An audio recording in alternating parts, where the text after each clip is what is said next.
अपने प्यार को पाने के लिए सीमा पार करना ट्रेंड बनता जा रहा है। पाकिस्तान की सीमा हैदर के बाद इसी तरह का एक और मामला सामने आया।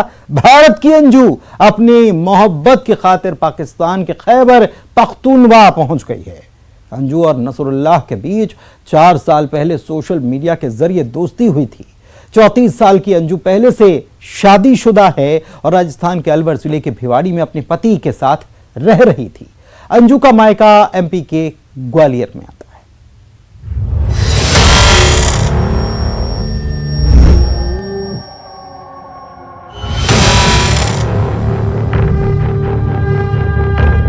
मैं सबको ये मैसेज देना चाहती हूँ कि मैं यहाँ पे लीगल तरीके से आई हूँ और मैं अपनी प्लानिंग से आई हूँ। ये कोई 2 दिन की बात नहीं है कि मैं अचानक से आ गई हूँ।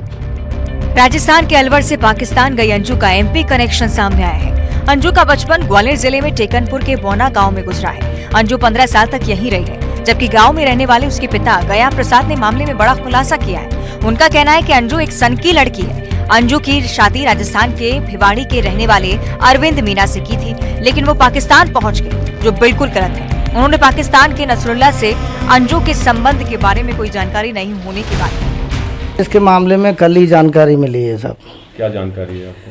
मेरे बच्चे ने बताया था कि ऐसी ऐसी बात है, दीदी उधर चले गया, लाहौर चला गया है। पर मुझे एक्चुअली पता नहीं था कुछ भी, क्योंकि मैं काफ़ी समय से मैं अपने इधर रह रहा हूँ, अपने घर में आकर के। मेरा मकान खाली पड़ा हुआ था, इसलिए मैं अपने मकान पे यहाँ रह रहा हूँ। बेटी पहले यहीं रहती थी टेकनपुर? नहीं, बेटी को तो 20 साल पहले मैंने मैरिज कर दिया, तो बेटी जाने वो दामाद जाने, मेरा कोई उनसे संबंध नहीं है। अलवर में किया, वो भिवाड़ी में किया था शादी, और काफ़ी समय हो गया, मेरे ख्याल से 20 साल हो गया है। हाँ जी। टेकनपुर कब से नहीं आए हो? टेकनपुर से मेरे ख्याल से मैं बुलाती नहीं, मैं कोई संपर्क नहीं रखता हूँ उससे। वो सन की टाइप की लड़की, सन की टाइप की लड़की है, कुछ उससे मेंटली डिस्टर्ब है वो लड़की में। खास बात ये भी कि अंजू के पिता गया प्रसाद भी धर्म परिवर्तन करवा चुके हैं। वो क्रिश्चियन धर्म को अपना चुके हैं, जिसके बाद उनका नाम अब गया प्रसाद की जगह थॉमस हो गया है। वहीं अंजू का मामला सामने आने के बाद ये मुद्दा गाँव में चर्चा का विषय बन गया है। गांव के लोगों का कहना है कि ये उनके लिए शर्म की बात है। गांव की बेटी प्यार के लिए अपने 2 मासूम बच्चों को छोड़कर पाकिस्तान अपने आशिक के पास पहुंच गई। मतलब पहले रहते थे, अब आना जाना तो बहुत कम करते हैं। कभी कभी आते हैं घर देखने के लिए, कभी कभी आते जाते, माँ बाप आते हैं, बच्चे नहीं आते इतने। बच्चे कभी कभी आते हैं, एक आध। अंजू जो थी वो कब तक यहाँ रही? अंजू 15-16 साल तक यहाँ रही थी। उसके बाद में दिल्ली चले गए, सब माँ बाप बच्चे को लेकर दिल्ली चले गए। वहीं से इनकी पढ़ाई लिखाई हो गई, वहीं से शादी हो गई। ये बात है बेटा। अब क्या बोलते हैं पाकिस्तान गई है, हमें पता नहीं है। यही बात है बेटा। व्यवहार अच्छे थे, सीधे साधे परिवार थे बहुत। किसी से लड़ाई झगड़ा नहीं करना, किसी से ज्यादा अच्छे से रहते थे।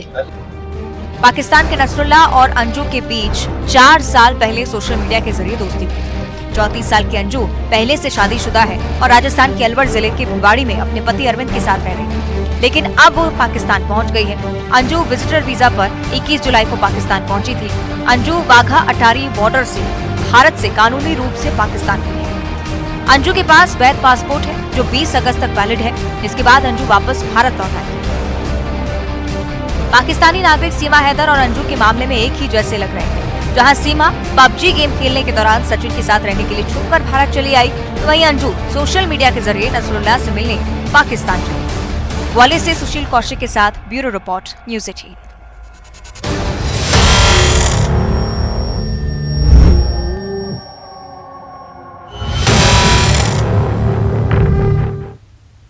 छत्तीसगढ़ में चुनावी साल में अब गोबर पर सियासत एक बार फिर से तेज हो रही है।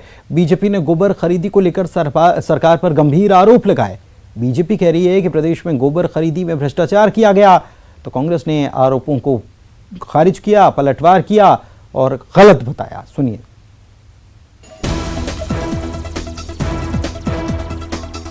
चुनावी साल में छत्तीसगढ़ में गोबर पर सियासत गर्मा गई। बीजेपी ने गोबर खरीदी को लेकर सरकार को घेरा। बीजेपी के विधायक सौरभ सिंह ने राज्य सरकार पर गंभीर आरोप लगाए हैं। विधायक सौरभ सिंह का आरोप है कि अभी तक छत्तीसगढ़ सरकार ने 246 करोड़ का गोबर खरीदा है, जिसमें महज 17 करोड़ का हिसाब मिला है। बाकी बचे 229 करोड़ के गोबर खरीदी के बारे में सरकार के पास कोई जानकारी नहीं है। गोबर से बने सामान और स्टॉक की जानकारी भी सरकार के पास नहीं है।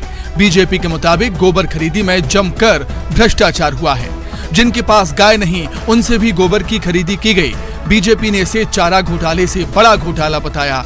इस घोटाले के खिलाफ सड़क पर उतरने की बात भी कही है। गोधन न्याय योजना से 246 करोड़ 246 करोड़ की जो गोबर की खरीदी हुई है उसके विरुद्ध में सिर्फ 17 करोड़ रुपए का सामान बिका है। 229 करोड़ रुपए का गोबर कहां पर है? राज्य सरकार ये बता नहीं पा रही है कि वो गोबर कहां है, उससे निर्मित वस्तु कहां पर है। इसका स्पष्ट ये कहना है कि 229 करोड़ रुपए का ये गोबर का घोटाला छत्तीसगढ़ की सरकार ने किया है। वहीं बीजेपी के आरोप पर कांग्रेस कहां चुप रहने वाली है। कांग्रेस ने गोबर खरीदी में भ्रष्टाचार के आरोप पर बीजेपी पर पलटवार किया। गृह मंत्री ताम्रध्वज साहू ने बीजेपी के आरोप को बेबुनियाद बताया। ताम्रध्वज साहू के मुताबिक गोबर खरीदी में कोई भ्रष्टाचार नहीं हुआ है। उन्होंने खुद गोबर खरीदी की जानकारी ली है। गृह मंत्री के मुताबिक प्रदेश में गौठान फायदे में है, इसलिए इसे स्वावलंबी गौठान कहा जाता है। छत्तीसगढ़ में गोबर खरीदी एक ऐसा अभियान है जो आने वाले समय में लघु उद्योग का रूप लेगा, जहां लाखों लोगों को रोजगार मिलेगा। बिल्कुल असत्य बात कर रहे हैं भारतीय जनता पार्टी के लोग। गोबर खरीदी में कहीं कोई भ्रष्टाचार नहीं हुआ है। मैंने पूरी जानकारी दी है कि कितने की गोबर खरीदी हुई है, कितना वर्मी खाद बना है और कितने का बेचे हैं और कितना फायदा हुआ है। मैं आंकड़े सहित दिया हूँ। 49 करोड़ या कितना फायदे का भी जानकारी मैंने स्पष्ट तौर पर दिया है। और अब गौठान जब स्वावलंबी बन गया तो इसका मतलब है वो फायदे में चल रहा है। मॉनसून सत्र के दौरान सदन में बीजेपी की तरफ से गोबर खरीदी का मामला उठाया गया था और सरकार के जवाब से बीजेपी संतुष्ट नहीं थी। सरकार के जवाब पर ही सवाल उठाते हुए बीजेपी ने गोबर खरीदी के 229 करोड़ का हिसाब मांगा था। अब एक बार फिर सदन के बाहर बीजेपी ने गोबर खरीदी का मुद्दा उठाकर सरकार को घेरने की कोशिश की है। वहीं कांग्रेस ने बीजेपी पर हर बात पर सियासत करने का आरोप लगाया है। ऐसे में चुनावी साल में बीजेपी और कांग्रेस के बीच एक बार फिर जुबानी जंग तेज हो गई है। युगल तिवारी के साथ ममता लांजेवार, न्यूज़ 18 रायपुर। वेस्टइंडीज के खिलाफ दूसरे टेस्ट मैच में भारतीय टीम शानदार खेल दिखा रही है। टीम और टीम के खिलाड़ी शानदार फॉर्म में चल रहे हैं और इस दौरान कुछ बड़े रिकॉर्ड भी बने हैं। वहीं बारिश की वजह से अभी वेस्टइंडीज के खिलाफ दूसरे टेस्ट के 5वें दिन का खेल शुरू नहीं हो पाया। अगर 5वें दिन तय समय से खेल शुरू होता तो नतीजे कुछ और ही हो सकते थे।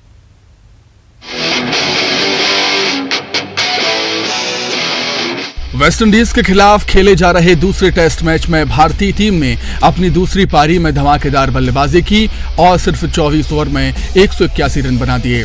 इसके साथ ही टेस्ट क्रिकेट में भारतीय टीम ने एक बड़ा रिकॉर्ड, वर्ल्ड रिकॉर्ड अपने नाम किया है। भारत ने सबसे ज्यादा रन रेट से रन बनाने का रिकॉर्ड अपने नाम किया। भारत ने दूसरी पारी में 12.2 ओवर में 7.5